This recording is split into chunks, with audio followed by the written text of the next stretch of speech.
विद्यार्थीगण सभी को नमस्कार। आज हम लोग क्लास 10th का इतिहास अध्याय 1 यूरोप में राष्ट्रवाद का अति लघु उत्तरीय प्रश्न पढ़ने वाले हैं बच्चों। और यह प्रश्न कई बार एग्जामों में पूछे जा चुके हैं, इसलिए आप इस सब प्रश्नों पर ध्यान देकर पढ़ें। जो भी आपके इस एग्जाम में होने वाले एग्जाम में जो है यह क्वेश्चन बहुत इंपॉर्टेंट है और पूछे जा सकते हैं बच्चों। तो चलिए हम लोग शुरू करते हैं। प्रश्न है कि राष्ट्रवाद क्या है। तो चलिए, राष्ट्रवाद को शुरू करने से पहले मैं एक उदाहरण के साथ समझाना चाह रहा हूँ। देखिए, आप जो हैं क्या अपने आप परिवार से या माता पिता से या भाई बहन से क्या प्यार करते हैं? हाँ, प्यार करते हैं। उस प्यार करने के अंदर आपके अंदर एक भावना होती है, जज्बा होती है, जिसके अनुसार आप प्यार करते हैं ना। जब तक आपके अंदर एक भावना उत्पन्न ना हो तब तक आप उनसे प्यार नहीं कर सकते हैं। ठीक है, ठीक उसी प्रकार ये क्या है कि जब किसी व्यक्ति को अपने देश के प्रति जो होता है एक प्रेम करने के जब भावना जगता है ना, तो उसी को हम लोग कह सकते हैं कि वह राष्ट्रवाद है। ठीक है, लेकिन आप देखेंगे कि यहाँ पर पहला प्रश्न है कि राष्ट्रवाद क्या है। देखिए, राष्ट्रवाद एक ऐसी भावना है, ठीक है, जो अपन राष्ट्रवाद एक ऐसी भावना है जो अपने देश के प्रति गहरा प्रेम और निष्ठा रखता है। ठीक है, और इसमें देश के इतिहास, संस्कृति और उसकी उपलब्धियों पर गर्व की भावना से गहरा से जुड़ा शामिल होता है। ठीक है, तो हम कह सकते हैं क्या है, ये राष्ट्रवाद होता है। ठीक है, यदि किसी व्यक्ति को अपने देश के प्रति प्रेम हो, भाव हो, विचार हो और देश के प्रति कहीं मर मिटने के लिए भी तैयार होता है, तो समझिए कि वह व्यक्ति के अंदर में क्या है, राष्ट्रवाद है। तो हर देश में रहने वाले हर व्यक्तियों के अंदर में क्या है, अपना देश से प्रेम होता है ना। तो आप देख सकते हैं कि वही क्या है, राष्ट्रवाद है। ठीक है, देखिए दूसरा प्रश्न देखेंगे, जनमत संग्रह क्या है।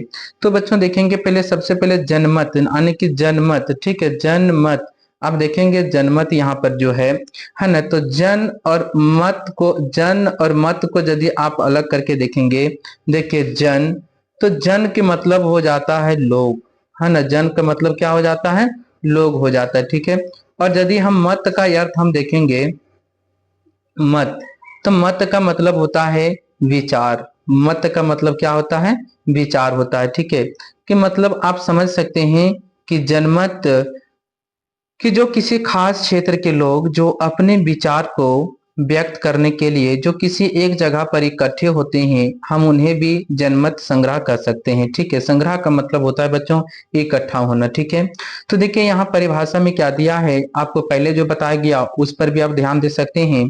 देखिए इसका उत्तर होगा कि एक प्रत्यक्ष मतदान जिसके जरिए एक क्षेत्र के सभी लोगों एक प्रस्ताव को स्वीकार या अस्वीकार करने के लिए पूछा जाता है, वह जनमत संग्रह कहलाता है। ठीक है बच्चों, देखिए तीसरा प्रश्न है, निरंकुशवाद से आप क्या समझते हैं। निरंकुशवाद से क्या समझते हैं, इसका उत्तर होगा, बोलता ऐसी सरकार या शासन व्यवस्था, है ना, जिसकी सतह पर मतलब जब कोई सरकार हो या शासन व्यवस्था हो, जब अपने शासन कर रहे समय में, है ना, किसी प्रकार का कोई अंकुश नहीं होता, कोई अंकुश नहीं होता, ऐसी राजशाही सरकारों को निरंकुश सरकार कहा जाता है। जो अत्यंत केंद्रीकृत का मतलब होता है कि जब कोई सरकार या कोई शासन व्यवस्था, उसके शासन जो होते हैं पूरा जगह का जो होता है, जो क्षेत्र होते हैं उसी के हाथ में होता है, जो वो केंद्रीकृत कहलाता है।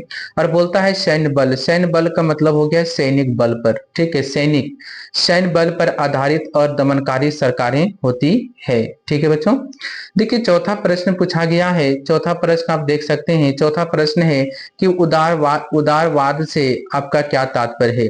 तो देखिए उदारवाद क्या है, एक लैटिन भाषा है। ठीक है, उदारवाद क्या है, एक लैटिन भाषा है जो लाइबर शब्द से लिया गया है। ठीक है, जिसका अर्थ होता है आजाद, है ना। कोई भी व्यक्ति हो वो आजाद रहना चाहता है। आप देख सकते हैं कि कोई पंछी वगैरह भी हैं तो वो सारे लोग आजाद रहना चाहते हैं, वो किसी के बंधन में बंद करके रहना नहीं चाहते। ठीक है, तो बोलता है कि नए मध्य वर्गों के लिए, है ना, नए मध्य वर्गों के लिए उदारवाद का मतलब था क्या, कि व्यक्ति के लिए आजादी और कानून के समझ सबकी बराबरी, है ना, कि कोई भी व्यक्ति है तो उसको आजादी चाहिए और कानून की समझ, यानी कि कानून के समझ मतलब नजर में सबकी बराबरी हकदार होना चाहिए। ठीक है। उदारवाद एक ऐसी सरकार के पक्ष में था जो सबकी सहमति पर बना हो। और उदारवाद जो होते हैं, जो नए विचारधारा सोच के लोग होते हैं, वो सभी का सहमति पर बनता है। ठीक है। उदारवाद निरंकुश शासक और पादरी वर्ग के विशेष अधिकारों को समाप्ति, यानी आप जान सकते हैं कि यूरोप में जो होता है, यानी कि फ्रांस में जो होता है, क्या था कि निरंकुश सरकारें थी, राजा थे, और पादरी वर्ग लोगों को जन्म से कुछ विशेष अधिकार दिया गया था। ठीक है। तो उन सारी चीजों का अंत करना था। ठीक है। बोलता है संविधान तथा संसदीय प्रतिनिधि सरकार के पक्ष में था। तो बच्चों हम इसको क्या कहेंगे? उदारवाद कहेंगे। ठीक है। देखिए पांचवा प्रश्न है कि रूढ़िवाद से आप क्या समझते हैं? तो आप समझ सकते हैं कि रूढ़िवाद का मतलब होता है वैसे कुछ पुराने रीति रिवाजों पर जो सोच रखते हैं, जो अपने परंपराओं के अनुसार बनाए गए रीति रिवाजों पर जो खूब जोर देते हैं। ठीक है। उसको बदलाव करना नहीं चाहते हैं। बदलाव भी होता है तो उसमें धीरे धीरे धीरे धीरे करके बदलाव करना पड़ता है। तो हम कह सकते हैं कि यह रूढ़िवाद है। ठीक है। बट यहाँ उत्तर देखेंगे, बोलता है ऐसे राजनीतिक दर्शन जो परंपरा पुराने रीति रिवाजों पर जोर देता है और तेजी से बदलाव की जगह पर धीरे धीरे विकास को प्राथमिकता देता है। ठीक है।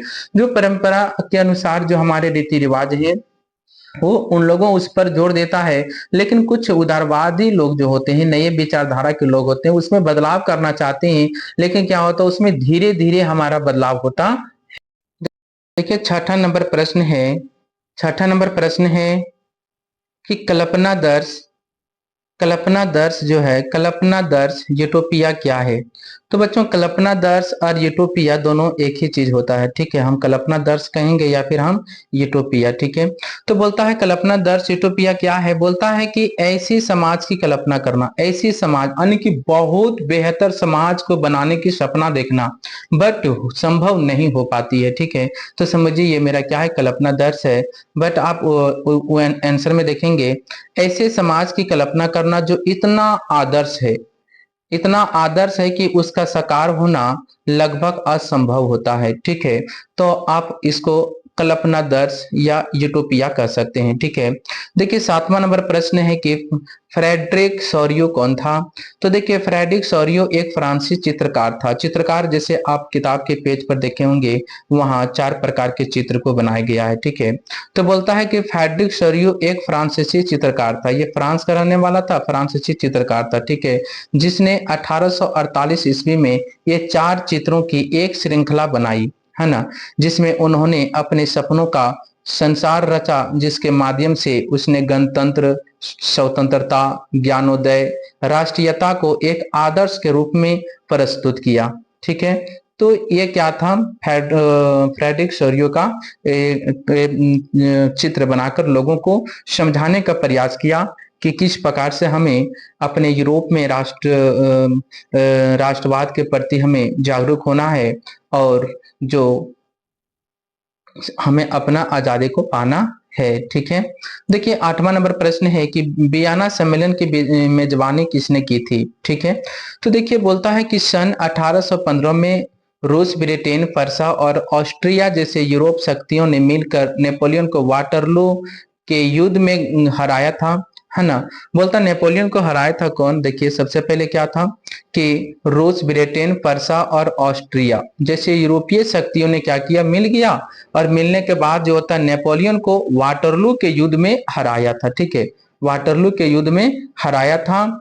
तब इन देशों के प्रतिनिधि यूरोप के लिए एक समझौता तैयार करने के लिए वियना में मिले और इस सम्मेलन में मेजबानी ऑस्ट्रिया के चांसलर ड्यूक मेटरनिक ने किया था। ठीक है। तो बच्चों देखिए कि वियना सम्मेलन का मेजबानी किसने किया था? तो ऑस्ट्रिया के चांसलर ड्यूक मेटरनिक ने किया था। ये आपका ऑब्जेक्टिव क्वेश्चन में भी पूछा जाता है। देखिए नौवां प्रश्न है कि रूपक से आपका क्या तात्पर्य है? ठीक है। रूपक मतलब होता है रूप मानना। ठीक है। देखिए बोलता है प्रश्न उत्तर है कि जब किसी अमूर्त विचार, है ना, जैसे किसके लिए? स्वतंत्रता के लिए, मुक्ति के लिए, ईश्वरिया के लिए, लालच को किसी व्यक्ति या किसी चीज द्वारा इंगित किया जाता है ना, इंगित किया जाता है, उसे रूपक कहा जाता है। 10वां प्रश्न है निरजातीय से आप क्या समझते हैं? तो उत्तर होगा एक साझा नस्ली जनजातीय या सांस्कृतिक उद्गम या पृष्ठभूमि जिसे कोई समुदाय अपनी पहचान मानता है। ठीक है, चाहे संस्कृति के आधार पर हो, चाहे किसी चीज के आधार पर हो, चाहे नस्ल के आधार पर हो, चाहे जनजातीय के आधार पर हो या सांस्कृतिक आधार पर हो, जो समुदाय अपनी एक पहचान मानता है हम उसे क्या कहते हैं? निरजातीय कहते हैं। नेपोलियन बोनापार्ट कौन था? है ना, नेपोलियन बोनापार्ट कौन था? देखिए, नेपोलियन बोनापार्ट फ्रांस का एक महान सेनानायक था जिसके नेतृत्व में फ्रांस ने अनेक विजय प्राप्त की और बाद में उसे 1804 में फ्रांस का सम्राट घोषित किया गया। उसके द्वारा उदारवादी शासन व्यवस्था के लिए बनाई गई आचार संहिता भी प्रसिद्ध है। तो ये नेपोलियन बोनापार्ट था और उसका ये उपलब्धि है। बोलता 12वां नंबर प्रश्न है कि 1815 की वियना संधि के क्या उद्देश्य थे? ठीक है, देखिए 1815 की वियना संधि के निम्नलिखित उद्देश्य थे। पहला है उन कई सारे बदलाव को खत्म करना था जो नेपोलियाई युद्धों के दौरान हुए थे। ठीक है, जो नेपोलियन के समय जो युद्ध में जो बदलाव हुआ था उसको समाप्त करना था, पहला पॉइंट का कहना है। ठीक है, देखिए दूसरा पॉइंट है कि बुर्बो वंश की फिर से सत्ता में बहाल करना था। ठीक है, तीसरा है फ्रांस की सीमाओं पर कई राज्य कायम करना ताकि भविष्य में फ्रांस का विस्तार ना हो सके। तो ये 1815 की वियना संधि के मुख्य उद्देश्य थे। बच्चों, आप यदि इस चैनल पर नए हैं तो चैनल को सब्सक्राइब करें, वीडियो को लाइक करें क्योंकि बनाने में बहुत मेहनत करना पड़ता है, और अपने दोस्त के साथ भी इस वीडियो को शेयर करें। सभी को धन्यवाद।